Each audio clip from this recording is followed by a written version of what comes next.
வணக்கம் மக்களே, நான் உங்கள் கொடிராம். இன்னைக்கு கொடி பறக்கிற சேனல் என்ன பார்க்க போறோம்னா, ஈரோடு கிழக்கு சட்டமன்ற தொகுதியோட எம்எல்ஏவான ஈவி.கே. இளங்கோவன் இன்னைக்கு மறைந்திருக்கிறார். அதாவது இவர் யாருன்னா ஈவே ராமசாமி என்கிற பெரியாருடைய பேரனாவார். இவருடைய மகன் தான் ரீசெண்டா போன இயர் இதே டைம்ல போன வருஷம் திருமகன் ஈவேரா மறைந்திருந்தார். அவர் ஈரோடு கிழக்கு சட்டமன்ற தொகுதியோட எம்எல்ஏவா இருந்தாரு. அவர் இறந்ததுனால இடைத்தேர்தல் இருந்துச்சு. இந்த இடைத்தேர்தல்ல பணம் புழங்காத விஷயம், பொருள் புழங்காத விஷயமே இல்லை. என்னென்ன வேணுமோ மக்களுக்கு எல்லாம் கிடைச்சிச்சு. பொருளுதவி, பண உதவி, மக்களுக்கு அதை கொடுக்க இதை கொடுக்க, செட்டு போட்டு கூட்டமாக உட்கார வைக்க, போட்டு வீட்டுக்குள்ள அடைச்சி வைக்க, டோக்கன் கொடுக்க, சாப்பாடு டோக்கன், பொருள் டோக்கன், பண டோக்கன், என்னென்னமோ பண்ணாங்க. இடைத்தேர்தல் நடந்து மறைந்த திருமுருகன் ஈவேரா இறந்தனால அவங்க அப்பாவான ஈவி.கே. இளங்கோவனுக்கே இந்த எம்எல்ஏ சீட்டு கொடுத்து இடைத்தேர்தலில் 65,000 ஓட்டு வித்தியாசத்தில் மிகப்பெரிய வெற்றி பெற்றிருந்தாரு. அந்த வெற்றி பெற்ற சில காலங்கள்லேயே கொரோனா தொற்று வந்துருச்சு. ஒரு மாதம் 2 மாதம் அளவில். அப்புறமேட்டுக்கு அவர் ரொம்ப முடியாமல் இருக்காரு அப்படின்னு சொல்லி ஸ்ப்ரெட் பண்ணாங்க. ஆனால் அதுக்கப்புறமேட்டுக்கு அவரே ஒரு அறிக்கை விட்டுருந்தாங்க, நான் நல்லா தான் இருக்கேன் அப்படின்னு சொல்லி நல்லா வந்துட்டாரு.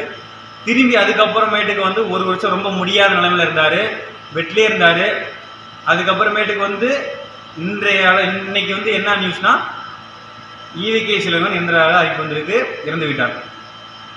கரெக்டா போன வருஷம் இந்நேரம் மகனு, இன்னைக்கு அப்பா. இதுல என்னன்னா, ஒரு சில கூட்டங்கள் அவர் இறந்ததை கொண்டாடுறாங்க, ஒரு சில கூட்டம் அவர் இறந்ததை சோகம் தெரிவிக்கிறாங்க, வருத்தம் தெரிவிக்கிறாங்க. ஏன் இதை பத்தி நம்ம பேசணும்னா, ஒருத்தர் இறந்ததுக்கு நல்லதும் செய்யறாங்க, ஒருத்தர் செத்ததுக்கு கெட்டதாகவும் செய்யறாங்க. அதாவது அவரை ஆதரிக்கிறாங்க, ஒரு பக்கம் எதிர்க்கிறாங்க. என்னன்னா, இறந்ததுல கூடவா இருக்கிறீங்க? இறந்ததுல பெரிய காலத்தில் யாருமே மோஸ்ட்லி அனுதாபம் தெரிவிப்பாங்க. ஆனா ஒரு பக்கம் கொண்டாடிக்கிட்டு இருக்காங்க வெடி வெடிச்சு. அதாவது ஈவி.கே. இளங்கோவன் இறந்து விட்டார் அப்படின்னு சொல்லி கோஷம் போட்டு ரொம்ப சந்தோஷம், இன்னைக்கு நல்ல நாள் அப்படின்னு சொல்லி ஒரு பக்கம் கோஷம் போட்டு இருக்காங்க. இது என்ன விஷயம்னா, ஈவி.கே. இளங்கோவன் பெரியாரோட பேரன்.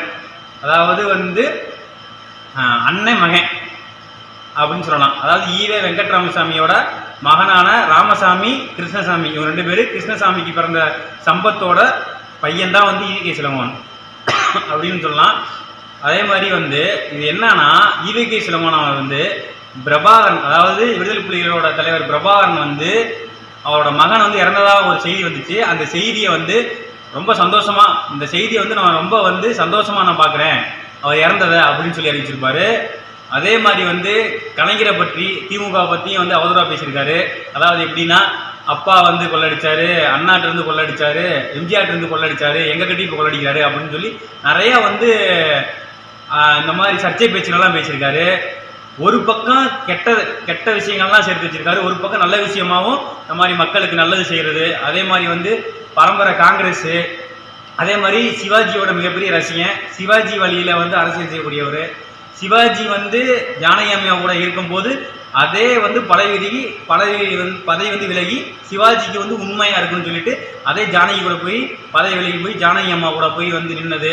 இந்த மாதிரி நிறைய விஷயம் சொல்லலாம். அதாவது இன்னைக்கு யார் என்ன வேணாலும் சொல்லட்டும், ஆனா அவர் ஈரோடு கிழக்கு சட்டமன்றத்தோட ஒரு எம்எல்ஏ, மூத்த காங்கிரஸ் தலைவர், தமிழ்நாடு காங்கிரஸ் தலைவர், மிகப்பெரிய பதவிகளை வச்சிருக்காரு, மூத்தவர் அப்படின்ற பரவாயில்ல. நாங்கள் ஆழ்ந்த இதயங்களை தெரிவிச்சுக்கிறோம். அதே மாதிரி இதை ஒரு அரசியல் பண்ணாதீங்க, கொண்டாடாதீங்க. அதாவது இந்த மாதிரி காயப்படுத்தாதீங்க. ஒரு நல்லதுக்கு வராட்டி கூட கெட்டதுக்கு போய் நின்னுங்க. இந்த மாதிரி கோஷங்களை எழுப்பாதீங்க. என்னதான் செஞ்சிருந்தாலும் அதை மனதளவில் வச்சுக்கோங்க. இந்த மாதிரி ஸ்ப்ரெட் பண்றதுனால உங்க ஆன்மா கூட சாந்தி இடாம போயிடும். அதனால இந்த மாதிரி விஷயங்களை பண்ணாதீங்க. அவர் என்னதான் நல்லது பண்ணினாலும் கெட்டது பண்ணினாலும் அவர் ஒரு மூத்த அரசியல்வாதி. அதை நம்ம அடி பண்ணிக்கணும். நன்றிங்க. அடுத்த வீடியோவில் உங்களை சந்திக்கிறேங்க.